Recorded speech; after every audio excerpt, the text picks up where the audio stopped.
सुतारवाडी पाषाणमध्ये बिबट्या आला, पण नगरसेवक 8 वर्षामध्ये अजूनही आले नाही. कधी पण त्यांनी व्यासपीठावर यावे आणि माझ्या प्रश्नांची उत्तर द्यावी. या सगळ्या समस्यांवरती मी काम केलंय. माझं विजन एकदम क्लिअर आहे. लोकांच्या लक्षात आलेली आहे, की हे यांच्या स्वार्थासाठी जसं पाहिजे तसं वळवतात. म्हणजे नागरिकांनी, मतदारांनी यांच्यावर विश्वास कितपत ठेवावा? लोकांची दिशाभूल करून लोकशाही संपवण्याचा प्रकार आहे. उमेदवार बघून ह्यावेळेस तुम्ही मतदान करावं. पैशाचा धूर करायला लागले. असं जर चाललं तर लोकशाही जिवंत राहणार नाही. नमस्कार, मी Deepak Darade for the people न्यूजमध्ये आपलं सर्वांचं स्वागत आहे. मंडळी, महानगरपालिकेच्या निवडणुका सुरू आहेत. पुणे महानगरपालिकेमध्ये उमेदवारी जाहीर झाली. त्यांनी अर्जही भरले. अर्जाची छाननीही काल झालेली आहे आणि आता उमेदवारी अर्ज मागं घेण्याची जी अंतिम मुदत आहे ती उद्या 2 जानेवारीची आहे. परंतु चित्र स्पष्ट झालेलं आहे आणि आता आपण प्रभाग क्रमांक 9 मध्ये पाषाण, सूस, सुतारवाडी, बाणेर, बालेवाडी आणि म्हाळुंगे असे साधारण 7 गावांचा हा प्रभाग आहे. सगळ्यात मोठा प्रभाग मानला जातो. साधारणपणे 1,60,000च्या आसपास मतदार आहे. आणि इथं महाराष्ट्र नवनिर्माण सेनेकडून मयूर सुतार या नवीन चेहऱ्याला संधी देण्यात आलेली आहे. माझ्यासोबत मयूर आहे. मयूर, या सगळ्या परिसरामध्ये खरं तर मागं अगदी एक प्लांट उभा राहत होता, ज्याच्यामुळं खूप सारं प्रदूषण होणार होतं. तो प्लांट बंद करण्यामध्ये अतिशय महत्त्वाची भूमिका तुम्ही त्या ठिकाणी म्हणजे ही केलेली आहे. आणि तुमच्यामुळं केवळ तो प्रदूषण करणारा प्लांट जो होऊ घातलेला होता, तो थांबला आणि राहिला.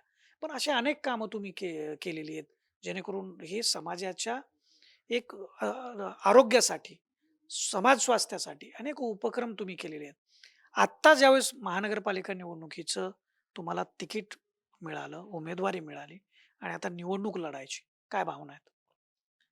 माझं विजन एकदम क्लिअर आहे, की आपल्या समाजामध्ये ज्या काही सुविधा आहेत, आज अ, मुलांपर्यंत गडकिल्ले, संवर्धन म्हणा. मी गेले 10-12 वर्ष ह्या सगळ्या प्रोव्हिजनमध्ये आहे. ह्याच्यामध्ये मी माझ्या प्रभागामध्ये म्हणा किंवा माझ्या गावामध्ये म्हणा किंवा माझ्या ह्या सूस रोड या भागामध्ये आत्तापर्यंत 3,500 मुलांना गडकिल्ल्यांवरती घेऊन गेलोय.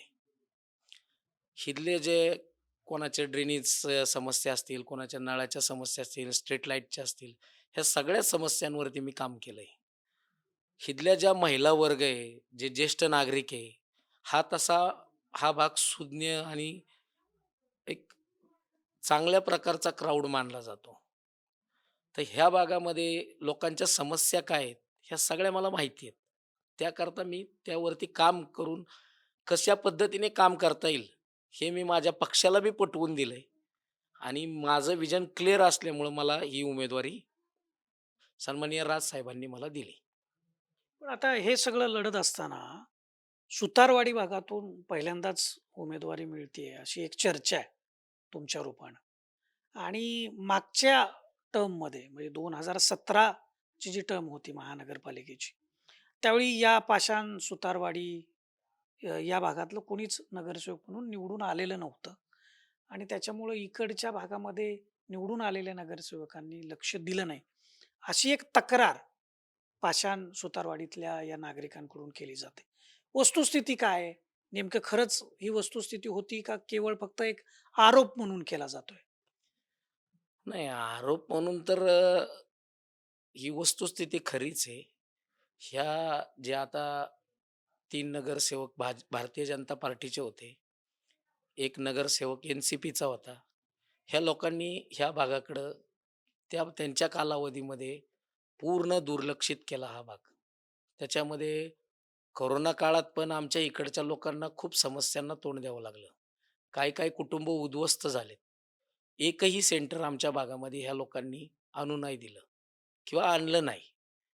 बरं, त्या काळामध्ये कोरोनाच्या काळामध्ये 4-4, 5-5 सेंटर तुम्ही बाणेर बालेवाडी भागामध्ये नेले. तुम्ही ह्या बी प्रभागाचे लोकप्रतिनिधी होते. तुम्ही त्याही प्रभागाचे लोकप्रतिनिधी. मग असा दुजाभाव का केला? हे लोकांच्या लक्षात आलंय. की ह्यांनी ह्यांच्या स्वार्थासाठी ह्या सगळ्या गोष्टी केल्यात. बरं आत्ताची सिच्युएशन अशी आहे, की ते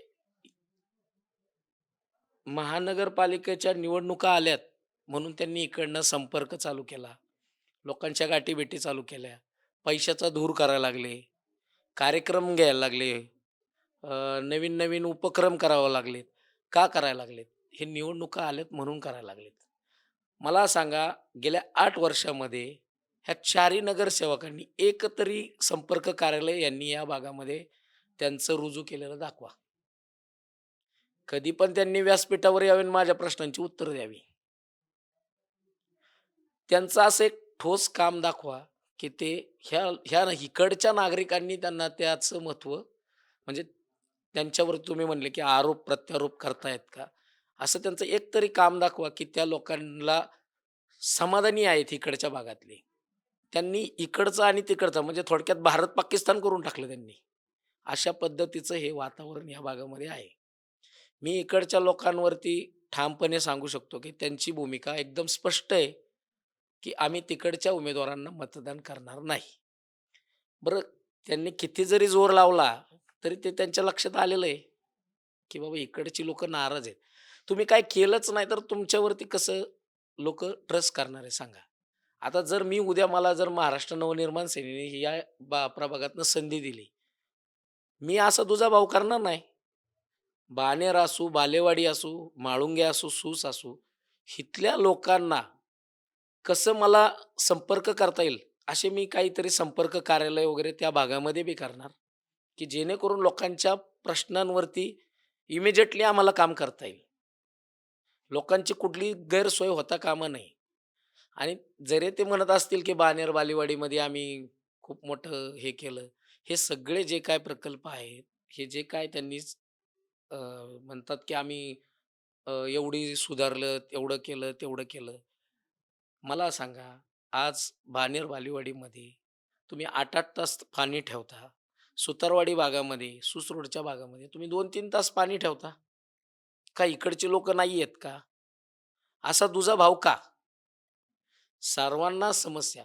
लोकप्रतिनिधी म्हणजे नगरसेवक हा लोकांचा सेवकच आहे ना, मग तो प्रभागातल्या सगळ्यांचा आहे. सगळ्यांचाच आहे. तुम्ही सेवक म्हणूनच तिथं तुम्ही महानगरपालिकेमध्ये जाताय.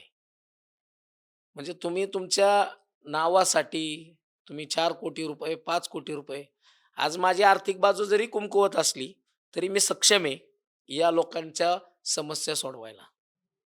काय विजन ठेवलंय म्हणजे इथला खरं तर तुम्ही मगाशी म्हणालात, की इथं खूप चांगले लोक राहतात. हे खरं आहे, की पुणे शहराचा जर विचार केला तर बाणेर, बालेवाडी, पाषाण, सूस, म्हाळुंगे हा जो परिसर आहे, इथं खूप चांगलं म्हणजे प्रीमियम क्लास इथं राहतो आणि शहराच्या विकासाच्या दृष्टिकोनातून सुद्धा या भागाचा फार मोठा वाटा राहिला.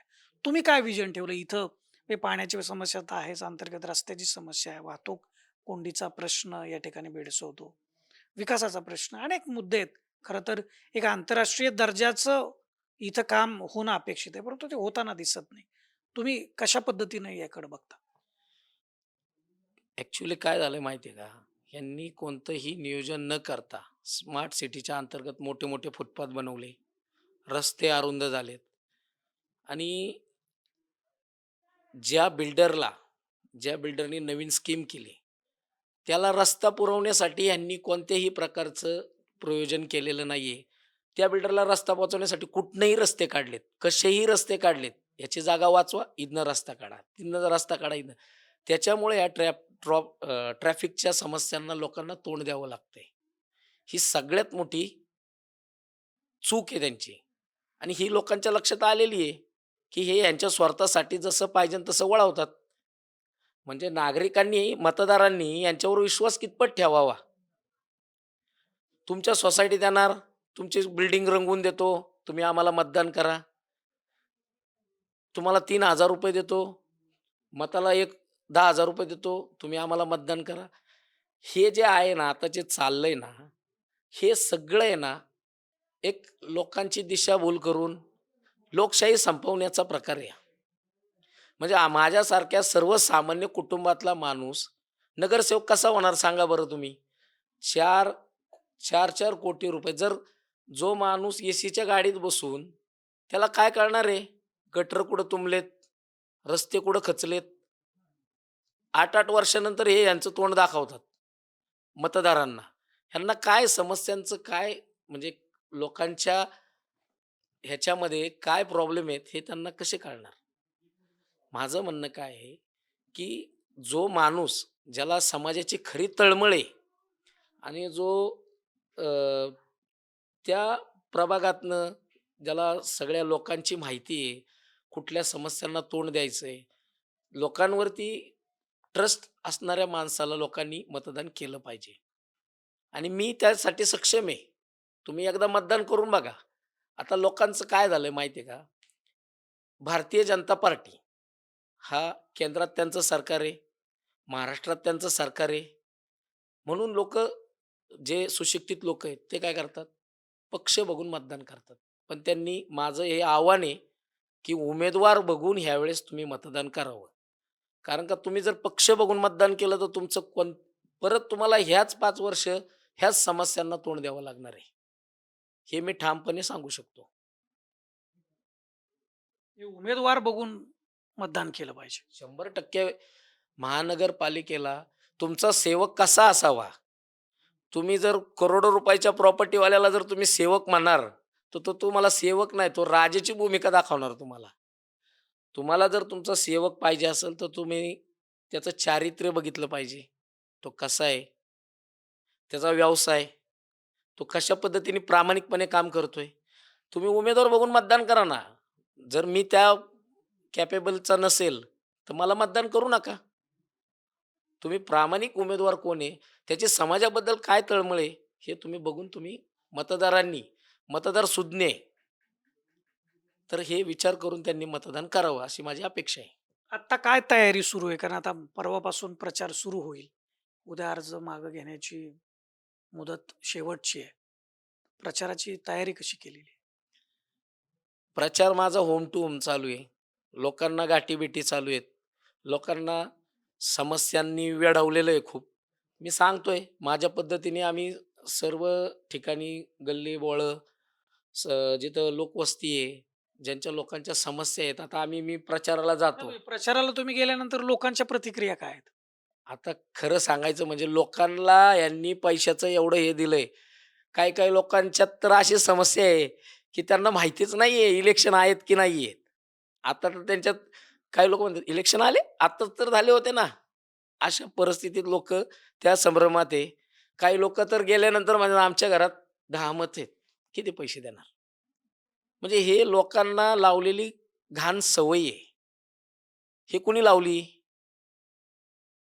लोकांनी लावून घेतलेली सवय ही कोणी लावली? ज्यावेळेस तुम्ही सक्षम उमेदवार देत नाही, ज्यावेळेस तुम्ही स चेहरा बघून मतदान करत नाही, तुम्ही पक्ष म्हणून मतदान करता, त्यावेळेस ह्या समस्या पुढे येतात ना. लोकशाही जिवंत राहणार नाहीये. हे असं जर चाललं तर लोकशाही जिवंत राहणार नाही. आज तुम्ही बघताय, कोण कधी कुठली टोपी कोण घालतं, कधी कुठल्या पक्षात जातो, काय करतो आणि मी अमकं करल, मी तमकं करेल. पैशाच्या जोरावर बोलतात हो हे. जनमत काय आहे यांच्या मागं? दाखवावं ठामपणे यांनी यावं एका व्यासपीठावर माझ्याशी बोलावं, की तुम्ही काय काम केलं या पाषाण, सुतारवाडी, सोमेश्वरवाडी या भागामध्ये. आज स्वच्छताची मोहीम राबवतात, अमकं करतात, तमकं. तुम्ही दाखवा ना आमच्याकडं काम काय केलं. मध्यंतरी आमच्याकडे एक बॅनर म्हणजे एक व्हायरल झाली ती व्हिडिओ म्हणजे एक क्लिप व्हायरल झाली की सुतारवाडी पाषाणमध्ये बिबट्या आला, पण नगरसेवक 8 वर्षामध्ये अजूनही आले नाही. म्हणजे मग मला म्हणावं लागेल, जसं जुन्नरला बिबट्यावरती पूर्ण राजकारण, इलेक्शन लढले जातात, तसे मला म्हणावं लागेल, की बिबट्याचा पायगुण सुतारवाडी पाषाणला चांगला लागला. त्याच्यानंतर महानगरपालिका डिक्लेअर झाल्या आणि या उमेदवारांच्या इकडे येण्याचे पाय लागले. म्हणजे मी बिबट्याचे आभार मानतो, की बाबा तू सुतारवाडीमध्ये आला, सुतारवाडी पाषाणमध्ये आला आणि ह्या लोकांना ह्यांचे पाय लागले या भागामध्ये. ते होते मयूर सुतार, महाराष्ट्र नवनिर्माण सेना या पक्षाकडून प्रभाग क्रमांक 9 मध्ये हे निवडणूक लढवत आहेत. त्यांचा उमेदवारी अर्ज दाखल झालेला आहे. प्रचाराला सुरुवात झालेली आहे आणि एकूणच समस्या, लोकांच्या समस्या ज्या आहेत, त्या फार महत्त्वाच्या आहेत आणि त्याला सोडवण्यासाठी दिवस-रात्र प्रामाणिकपणे काम करणाऱ्या माणसाला, उमेदवाराला निवडून द्या, अशी त्यांची कळकळीची विनंती आहे. आता मतदार राजा आहे. तो खरं तर त्यांनी फार विस्तृतपणे ही सगळी भूमिका मांडली. त्याच्यामध्ये मतदारांनी सुद्धा काय लक्षात घ्यायला पाहिजे, हे सुद्धा त्यांनी आवाहन केलेलं आहे. खरंच मतदार आता खरंच या सगळ्या गोष्टीला जागणार आहेत का? पैसे घेऊन मतदान करणं, हे खरं तर लोकशाहीमध्ये अपेक्षित नाही. कुठलं तरी प्रलोभन तुम्हाला दिलं जाणार. तुमच्या सोसायट्याची रंगरंगोटी करून देतो, फरशी टाकून देतो, बाकं टाकून देतो किंवा तुम्हाला मतदानासाठी पैसे देतो. ही जर आमिषं तुम्हाला मिळाली आणि तुम्ही त्यानुसार जर मतदान केलं, तर परत 5 वर्ष ते नगरसेवक तुम्हाला किती अटेंड करतील, तुमच्या समस्या किती सोडवतील, या बाबतीमध्ये मात्र प्रश्नचिन्ह उपस्थित केलंय मयूर यांनी. तुम्हाला काय वाटतं ते व्हिडिओच्या खालील कमेंट बॉक्समध्ये जरूर नोंदवा आणि येणाऱ्या आपल्या निवडणुकीच्या निकालामध्ये या प्रभाग क्रमांक 9 मध्ये काय निकाल लागतोय, जसं मयूरनी सांगितलंय, तर त्यांनी जसं सांगितलंय तसा निकाल लागतोय का? हे आपण बघूच. कॅमेरामॅन रोहित वनकटेसह मी Deepak Darade for the people news Pune.